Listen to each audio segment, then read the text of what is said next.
Game-breaking glitches and exploits have long been an integral part of speedrunning, and MechWarrior 3 is no different.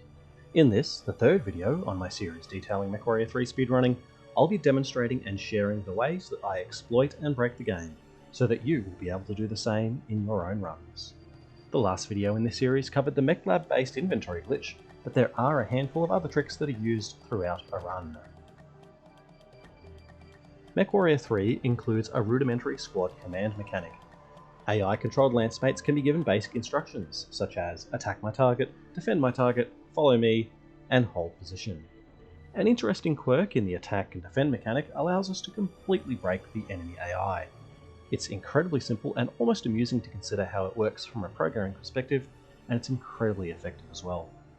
Attack or defend commands can be given when the player has selected a target, such as an enemy mech. However, they can also be given to a nav point, or anywhere on the map. When instructing the friendly AI to attack or defend a nav point or point on the map, the game creates a target for the AI to either attack or defend. It's a really basic way of getting the AI to move to a position and perform a certain task, and it works well enough. However, the creators of this system overlooked an extremely important detail: the enemy AI.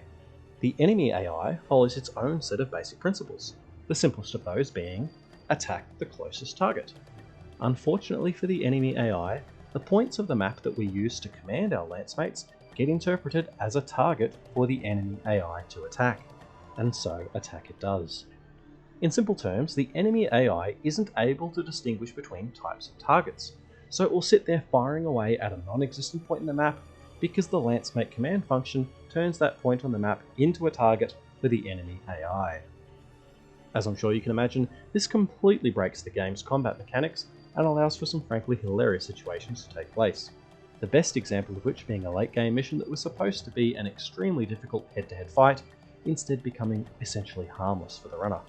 The things that we see in speedrunning, right? The next glitch is an odd one. In a full game speedrun of MechWarrior 3, the run timer includes loading and menu times, with the timer beginning from the moment the runner begins the campaign. From that moment until being able to launch the first mission, I have approximately 8 seconds of load time. However, for reasons completely unknown to me, I can significantly reduce this wait simply by alt-tabbing out of the game and then back in. This consistently brings my load time down to around the 2-second mark, saving me about 6 seconds. That might not sound like much, but it does add up, because the same process is used at other points in the run. The MechWarrior 3 campaign is divided into 4 separate operations areas. The first mission of the remaining operations areas all take approximately 12 seconds to load, but alt-tabbing brings those down to around 2 seconds each. Across a full run, that's over 30 seconds of time saved for doing nothing at all, really.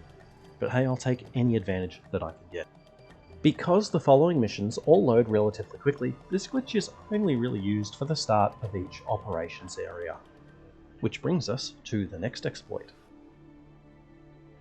The concept of operations areas is one of my favourite things about MechWarrior 3. Rather than a selection of unrelated scenarios across different environments, the missions in MechWarrior 3 are directly connected to each other. It makes for an incredibly immersive experience as you begin each mission surrounded by the carnage left over from your actions immediately prior. To make this possible, the game needs to have elements loaded in that might not actually be relevant to the mission you're playing at that time, and we take full advantage of that at the end of Operation 1. Operation 1 Mission 3 sees the player escort their friendly repair vehicles to the other end of the map. These vehicles are slow, and the mission cannot be completed until they have arrived at their destination. The other objectives in this mission are not significantly challenging, which leaves the runner with a decent chunk of time up their sleeve. If the player decides to explore a bit further north, they'll see a group of buildings and even pick up some enemy turrets on radar. These buildings and turrets are actually objectives for the next mission. They are loaded, they are destructible, and if you destroy them in this mission, they stay destroyed in the next, meaning your objectives are completed before the mission even starts. This strategy saves over a minute in Mission 4, with basically no cost at all in Mission 3, and I love it. Unfortunately, I haven't yet been able to find any other opportunities for the same strategy to be used at other points in the run. That doesn't mean that it isn't possible. As we've seen in the last few examples, MechWarrior 3 does some interesting things with the way it loads elements into and between missions. This next glitch takes advantage of that in an entirely different way. MechWarrior 3 features destructible terrain, such as craters in the ground from explosions. If the player exits a mission and loads back in from the main menu, the environment is refreshed as new. However, if the player was to have restarted the mission, those craters remain in place. This tells us that the game is storing information about the environment to be reused in following playthroughs. This is also why we're able to destroy those objectives at the end of Operation 1. However, this seems to create an unexpected change to the way a very specific mechanic occurs. In Operation 4 Mission 2, the runner needs to destroy a village, which is made up of approximately 20 individual buildings.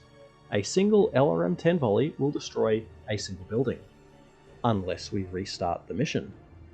After a restart, with absolutely nothing needing to be done in the original attempt, the missiles seem to deal a massively increased amount of splash damage, allowing many buildings to be taken out with a single shot from the same LRM-10. I don't know how or why this works, just that it does. Overall, it saves about 20 seconds, even after loading and menu times.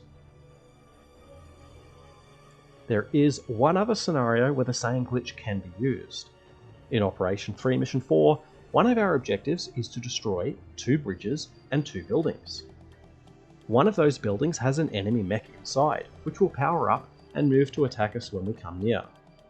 But when we restart the mission, that mech coming into contact with the building has the effect of completely destroying the building without anything else needing to happen. Unfortunately, the time save isn't enough for it to be used in a full game run. However, you will see it used for individual level speedruns, although it is a real blink and you'll miss it type of deal.